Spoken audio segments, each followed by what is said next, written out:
So if you're ready. Yes, sir. So on this model right through here on the right side, we can see superficial back muscles. On this side, we can see they've been removed. So the first thing we can see at the very top up here is our upper trapezius. We've got our middle trapezius here. And then of course we have our inferior trapezius as well. Would somebody grab me that head and neck model, the one that's just the neck and the shoulders? Let's see, maybe it's one over there on that black card on the bottom or top. That's it, on the top. Not that one, that big one. Yeah, that one. And then the other one beside it as well. Yeah, that one too. Okay, so we've got our trapezius, and what we want to do is we want to point out on this model over here that we can also see the spinal accessory nerve. And we're going to see the spinal accessory nerve over here. So what we're going to do is we're going to take off the trapezius, and when we do that, we're going to reveal on the back of the trapezius the spinal accessory nerve. We're also going to see on top of this muscle right through here, which is our levator scapulae, we're going to see our spinal accessory nerve as well. We're also going to go ahead and point out our transverse cervical artery, which is going to go across the neck. And then ultimately, as it gets back here to the rhomboids, it's going to change names, and it's going to become our dorsal scapular artery. We go back over to here, we can see the trapezius has been removed on this side, and we can see the three muscles that are innervated by that, which are going to be up here. This is going to be our levator scap up at the top. Okay, levator scap here, rhomboid minor, and of course minor always has a major just below it. All three of those are innervated by our dorsal scapular nerve, and if we look at this model here, we can actually see that dorsal scapular nerve coming off the C5 root of the brachial plexus. You're going to find it along the medial border of the scapula, which is also going to travel with our dorsal scapular artery, but we don't see that on this model just yet. Inferior here, we can see our latissimus dorsi. Latissimus dorsi is going to be innervated by our thoracodorsal nerve, which comes off the posterior cord of the brachial plexus. It's also going to travel along with the thoracodorsal artery, which is a division off of the subscapular artery, which we don't really see very well on this or any of these other models that I'm aware of, but I do think I can point it out on one model. On this side, we get rid of the trapezius, and we saw the rhomboid minor, major, levator scap. And now what we're going to do is we're going to move to the anterior portion. We'll start on the side where we can see our deltoid muscle. Remember, your deltoid is going to have an anterior, it's going to have a middle, and then it's going to have a posterior head associated with it. We'll see the nerves in just a second. Before we do that, we're going to put this model together. And what we're going to see is our subclavius muscle under the clavicle. On this side, we can see our pectoralis major. And then on this side, we can see our pectoralis minor, right? So we got pec major, pec minor, and then we can also see subclavius right through there, all right?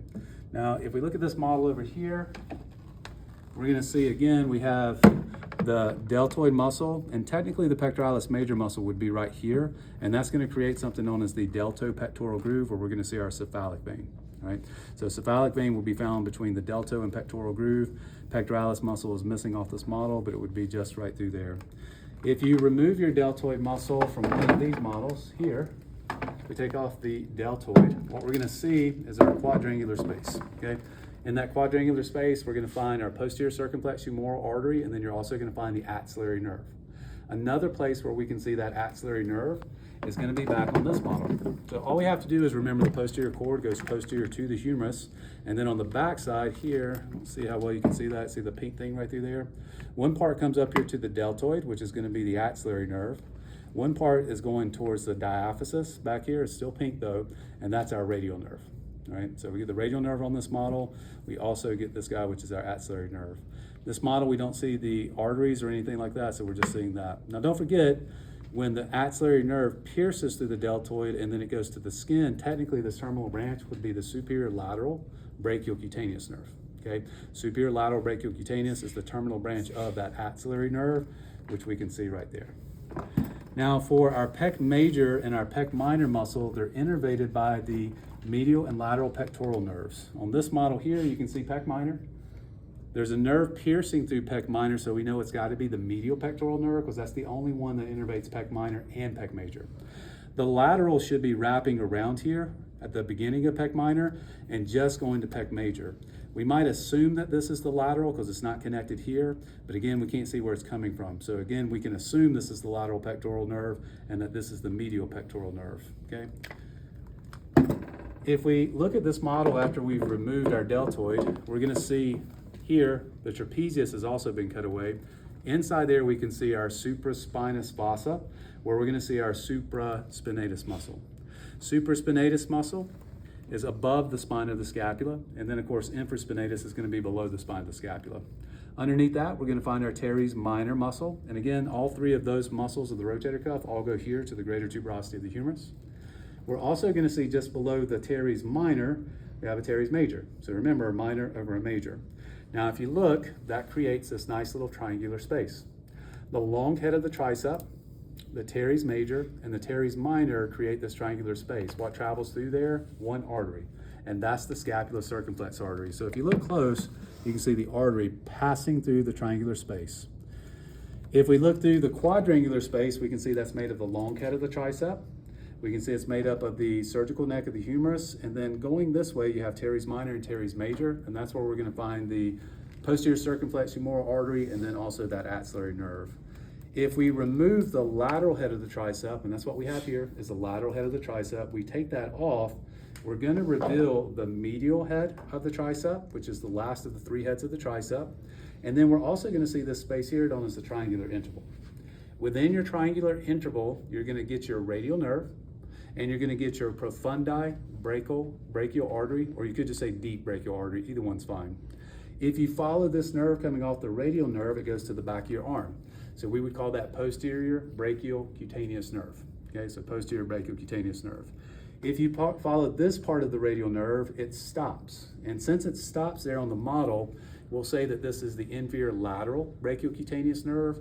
Although on the anatomized table, you'll likely see it continuing all the way to the back of the forearm. Remember, wherever it stops, that's how we name it. So if it stops all the way back here, then we would call it posterior antebrachial cutaneous, but I don't have any models to show you that.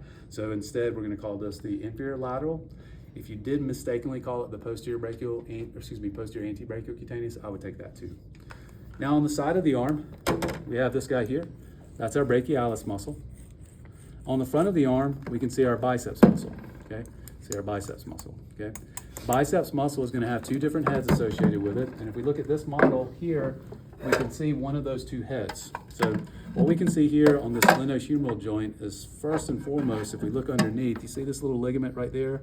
It's at the suprascapular notch. That's the transverse suprascapular ligament. And through there, below it, through the notch is where the suprascapular nerve is going to go.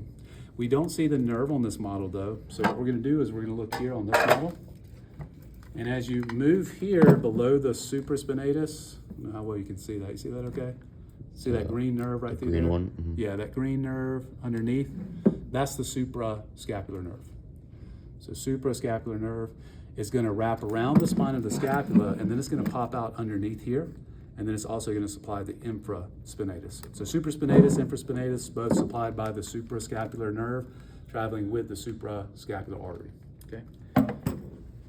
On this model here, we can also look on the anterior portion, and what we're going to see is the coracoid process. Attached from coracoid to the brachium is coracobrachialis. We see the short head of the bicep. The long head's kind of harder to see. You have to really look at it through here, but you can see it really well on this model, going through the bicipital groove. So again, remember, long head of the bicep is going to pass through the bicipital groove. If it's tagged down here on the belly of the muscle, we just say bicep. If it's tagged up here in the bicipital groove, we call that long head of the bicep, or the tendon of the long head of the bicep. If it's coming to the coracoid process, then we would just say short head of the biceps. Coracobrachialis, again, is right beside it. The muscle in the subscapular fossa, this is all part of the subscapularis muscle. We can see the upper subscapular nerve, and we can see the lower subscapular nerve, okay? Now, following with this nerve, originally, if we could see the root of it, we're gonna see on some of the models, this part, that's the subscapular artery, which is going to divide, and it's gonna give one that goes through the triangular space as the scapula circumflex. We're gonna see another artery, though, that continues down as the thoracodorsal artery. So thoracodorsal artery and the scapula circumflex come off the branch that you will see on some of the models like this, and that's the subscapular artery. Here's the upper, and then there's our lower subscapular nerve. Okay. Let's see. What else did we miss on our models up to this point? Anybody have their list with them? Serratus anterior muscle. Serratus anterior muscle, thank you. If we look on the side of this model right through here, we can see wrapping around this guy is the serratus anterior. So again, those little finger-like muscles that wrap around from ribs 1 through 9, we're going to see the serratus anterior. What we don't see on this is the long thoracic nerve. If you remember, we said the long thoracic nerve comes from C5, C6, and C7. If you look right here on the back of this model, You can see C5, C6, and C7 creating the long thoracic nerve. On the cadaver table, we'll see that on top of the serratus anterior, and it's going to travel with what artery? The lateral thoracic artery. If we look at this model, we're going to see the artery itself. Remember, the axillary artery, we say, begins at the lateral border of the first rib or just after the first rib. The very first branch that you can see here is superior thoracic artery. The next portion we can see here is going to be our thoracoacromial trunk that has 4 branches coming off, going towards the clavicular branch of the thoracoacromial trunk. Going towards the pec is going to be the pectoral branch of the thoracoacromial trunk. Up here, going towards your acromion, if you just finish the line, you can see it's going to the acromion. That's the acromial branch of the thoracoacromial trunk. And then we have this guy here, and if you continue the line, it would be going to your deltoid. So that is the deltoid branch of the thoracoacromial trunk. If we look right through here, this is the lateral thoracic artery that would be traveling with the long thoracic nerve to go to the serratus anterior. What else do we have on our list? We have medial brachial cutaneous and intercostal brachial cutaneous. If we look here on the inside of the arm, we're going to see a couple of terminal branches of the brachial plexus. We're going to see first the median nerve going anterior to the medial epicondyle. Posterior to it, we're going to see the ulnar nerve going to the ulnar groove. But there's another little nerve right through here that just kind of stops, okay? Now we're going to name it in lab based on where it stops. So this is the medial aspect of our arm. So we would call this the medial brachial cutaneous. Now this nerve likely is meant to represent it continue going down into the forearm as the medial antebrachial cutaneous. And on the cadaver table, what you'll do is look and see where it stops. If you see it coming from the medial cord of the brachial plexus and going all the way down to the forearm, we would call that medial antebrachial cutaneous. If you see it stopping here though, we're going to feel confident calling that the medial brachial cutaneous. Now the only exception to naming the cutaneous nerves based on where you find them is right here sneaking out underneath the brachialis and the biceps. That little bitty nerve comes from the musculocutaneous nerve because that's what innervates biceps and brachialis and coracobrachialis. So that nerve, even though it stops here, we still are going to call it lateral antebrachial cutaneous nerve. What else do we have on our list? Anything? Intercostal brachial? The intercostal brachial nerve is going to be the nerve that's going to innervate the area around your armpit. Okay, I don't have a model to show you that, but you will see it on the anatomage table. That's it? That's it. Okay, so that's our week 1 models video.